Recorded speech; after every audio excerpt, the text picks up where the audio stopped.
How to use Grubhub gift card. Hello everybody, welcome back to my channel. This is me Pipin Vested, and today I'll guide you on how you can use Grubhub gift card. Now the process itself is actually quite simple and quite easy, so let me guide you through.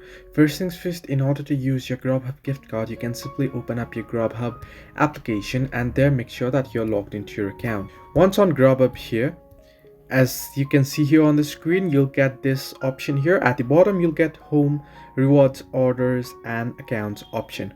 So in order to redeem or use your gift card, first you want to head into the account option at the bottom right corner of the screen, and now under this option you can see their external offers option, and below it you can see gift cards option.